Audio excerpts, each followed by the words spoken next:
Olá, aqui é o professor Márcio Miguel e esse vídeo é para falar sobre a Reforma Protestante. Bem, a Reforma Protestante ela se encaixa no contexto do início do século XVI no norte da Europa. Você deve perceber que, durante a Idade Média, a Igreja adquiriu riqueza e poder, sendo inclusive grande proprietária de terras.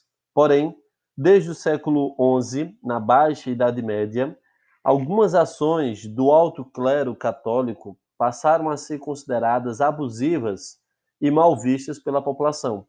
Entre elas, podemos citar o comércio de objetos ditos como sagrados e, a partir do século XIII, a venda de indulgências. E isso vai estar ligado a outro contexto, que é a formação das monarquias absolutistas. Então, essa parceria entre o rei e a igreja vai fortalecer bastante a Igreja Católica. E aí, claro, a igreja vai começar a receber grandes críticas por causa das grandes navegações.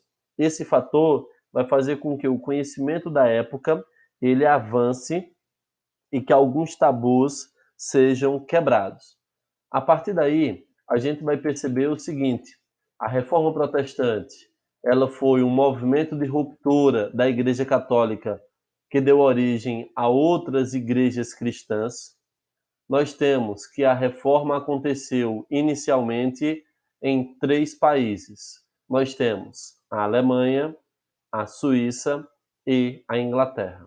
A Alemanha vai ser o Martinho Lutero, a Suíça vai ser o João Calvino e a Inglaterra a aquisição do anglicanismo. Galera, a partir daí a gente vai ter uma série de críticas à Igreja Católica. A primeira crítica que a gente pode perceber é a venda de indulgências pela Igreja Católica. Nesse caso, você deve perceber o seguinte: a venda de indulgência se refere à absorção de alguma pena. Para a igreja, significava o perdão dos pecados colocados para esses grupos, e muitos fiéis condenavam a prática, questionando se a compra de um documento os livraria do pecado.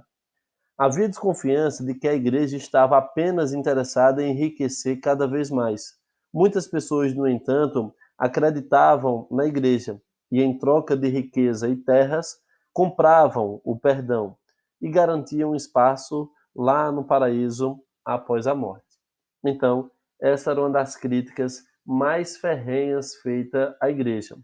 Isso se dava muito porque, em 1515, o Papa criou uma bula papal para venda de indulgências com a intenção de arrecadar dinheiro para a construção da Igreja de São Pedro em Roma. Então, isso fez com que muitas pessoas criticassem esse movimento da Igreja. Outra crítica vai ser a venda de relíquias sagradas.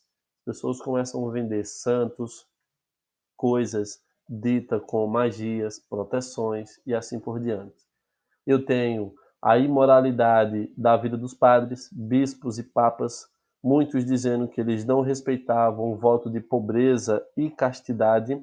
Então, esses dois temas aqui, ó, galera, pobreza e castidade, seria essa ideia de que padre não pode casar, padre não pode ter relacionamento, acaba sendo muito forte naquela época as críticas.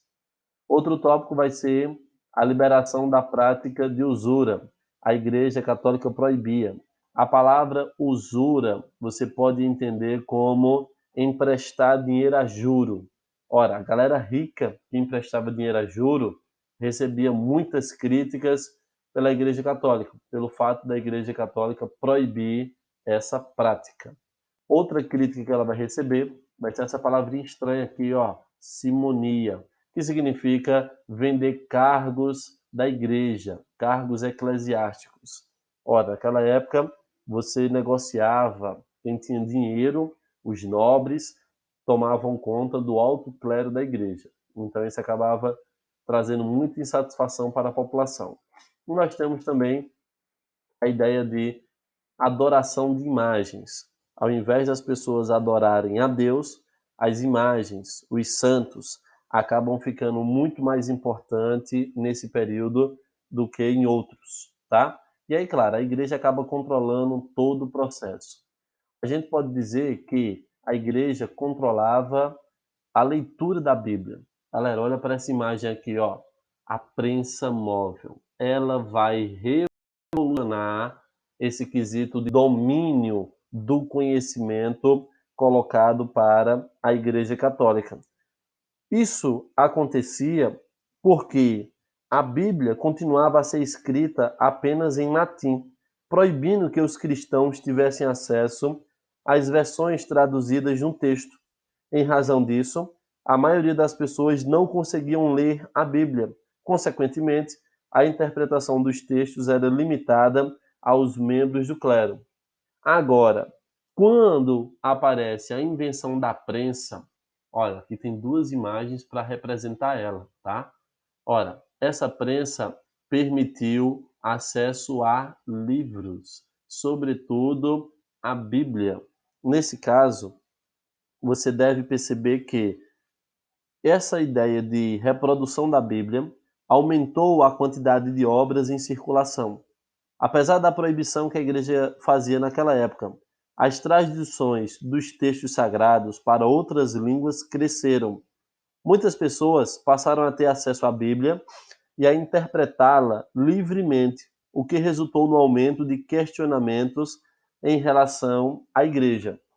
E essas contestações aparecem para a gente com três caras importantes. O primeiro, que vai ser muito importante para a gente, vai ser o Martinho Lutero. O Lutero passou a defender a ideia de que a salvação do indivíduo estava ligada ao relacionamento de cada um com Deus, por meio da leitura da Bíblia.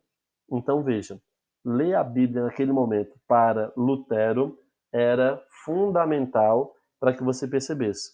Tanto é que o Lutero ele vai dizer que as pessoas serão salvas a partir da fé e das boas ações. Ora, quando Lutero olha para aquela sociedade que está com venda de indulgências, a igreja querendo dinheiro para construir a igreja de São Pedro, o Lutero ele vai fazer críticas publicamente a essa prática, pois considerava um erro a igreja fazer a população acreditar que seria salvo dos seus pecados comprando a sua liberdade. Lutero, então, elaborou um documento contendo 95 teses contra as práticas da igreja e a fixou na porta da capela da universidade. Galera, a reforma protestante ela tem o seu pontapé inicial dado por Lutero. Essas serão as críticas mais fortes que ele vai receber. A partir daí, outros teóricos começam a apoiar Lutero, que é a figura de João Calvino. Ora, João Calvino, esse teólogo que atua na França, um país extremamente católico, quando ele começa a fazer essas críticas, ele vai ser chamado de herege e vai sofrer perseguição. O João Calvino, ele vai ser extremamente importante porque ele vai desenvolver uma ideia chamada de predestinação. Ora, predestino. O seu destino já está traçado por Deus. Na teoria da predestinação, como era chamado por Calvino, ficava claro que as pessoas tinham seus destinos traçados por Deus desde o nascimento. Ora, como saber que estava reservado um lugar para você no céu? Nesse momento, as pessoas vão acreditar que se recebesse boas ações, era porque Deus estava abençoando a sua vida. Então, a galera começou a interpretar que ficar rico, que conseguir coisas, era uma forma de ser salvo, era uma forma de guardar o seu lugar no céu. Então, resumindo, a ideia de predestinação vai ser a ideia de que você já tem o seu lugar no céu ou no inferno e você vai descobrir aqui na terra qual é o seu destino. E como é que você vai saber disso? Ora, Deus vai lhe dar bênçãos. E a galera interpretou que bênçãos era riqueza. Outro teórico bastante importante que vai influenciar na reforma protestante naquela época vai ser o Henrique VIII na Inglaterra.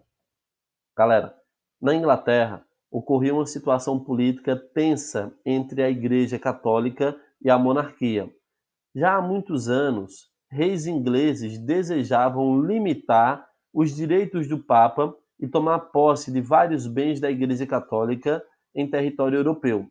Por essa razão, as ideias de Lutero, principalmente as que defendiam a criação de uma igreja separada da católica, agradaram ao rei Henrique VIII. Ora, o Henrique VIII, ele queria se casar.